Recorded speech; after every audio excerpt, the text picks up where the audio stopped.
இன்றைக்கி வந்து customise soap தான் பண்ண போகிறேன். எப்பவும் போல் இல்லாமல் இன்றைக்கி வந்து கஸ்டமர் வந்து முல்தானி மெட்டி சோப் கேட்டிருந்தாங்க. அதனால் முல்தானி மெட்டி ப்ளஸ் ஆலிவேரா ஜெல் மிக்ஸ் பண்ணி பண்ண போகிறேன். ஸோ சோப்புக்கான ரெக்குவயர்மெண்ட்லாம் ரெடி ஆகிடுச்சு. ஆலிவேரா ஜெல் அண்ட் முல்தானி மெட்டி பவுடர் நமக்கு ரெடியாக இருக்குது. வீடியோக்குள்ளே போகலாமா? வாங்க.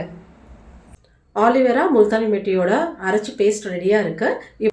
ஃபஸ்ட்டு லைன் வந்து எண்ணெயில் ஆட் பண்ணிடுறேன். கிளிசரின் ஆட் பண்ணிடுறேன்.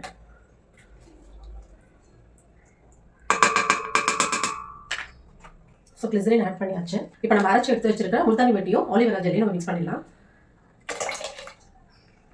ஆனால் இதுக்கு க்ளவுஸ் போட்டு தான் பண்ணணும் அப்படின்னாங்க. சரி, அதனால நானும் ஆரம்பிச்சேன். பிகாஸ் நம்ம லைவ் யூஸ் பண்ணுறோம் இல்லையா, லைவ் வந்து கொஞ்சம் வந்து காரத்தன்மை உள்ளது நான் சொல்லியிருக்கேன் இல்லையா. கொஞ்சம்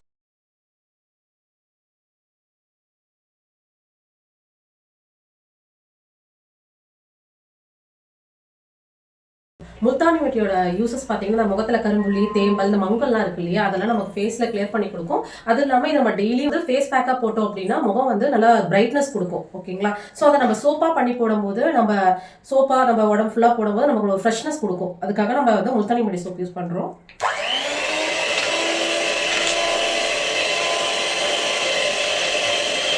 முல்தானி மெட்டி சோப்பில் லக்ஸோட ஸ்மெல் தான் யூஸ் பண்ண போகிறோம். ஸோ நான் அதை எடுத்து ரெடியாக வச்சுருக்கேன், குவான்டிட்டி எடுத்து.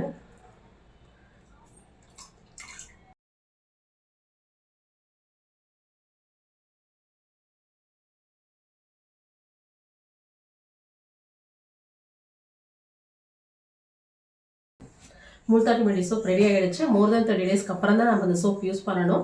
அப்போ தான் வந்து பியோர் ஆர்கானிக்காக கிடைக்கும் நமக்கு. ஸோ இது வந்து தோட்டமுள்ள ஒரு இடத்துல நம்ம இதை அப்படியே நம்ம வச்சுருந்தோம் அப்படின்னா மோர் தென் 30 டேஸ்க்கு மேலே நம்ம எடுத்து யூஸ் பண்ணலாம். இந்த வீடியோ உங்களுக்கு பிடிச்சிருக்கும்னு நினைக்கிறேன். உங்கள் ஃப்ரெண்ட்ஸ் அண்ட் ஃபேமிலி யாராவது ஆர்கானிக்காக வந்து சோப் யூஸ் பண்ணணும், யாராவது ஆர்கானிக்காக சோப்ஸ் யூஸ் பண்ணணும்னு சொல்லிட்டு தேடிட்டு இருக்காங்க, இல்லை பார்த்துட்டு இருக்காங்க, இல்லை இந்த வீடியோ பார்த்தோன்னா உங்களுக்கு ஞாபகம் வரலாம். ஸோ அப்படி இருக்கும் உங்கள் ஃப்ரெண்ட்ஸ் அண்ட் ஃபேமிலிக்கு இந்த வீடியோவை ஷேர் பண்ணுங்கள், லைக் பண்ணுங்கள், கமெண்ட் பண்ணுங்கள். Thank you so much. பாய்.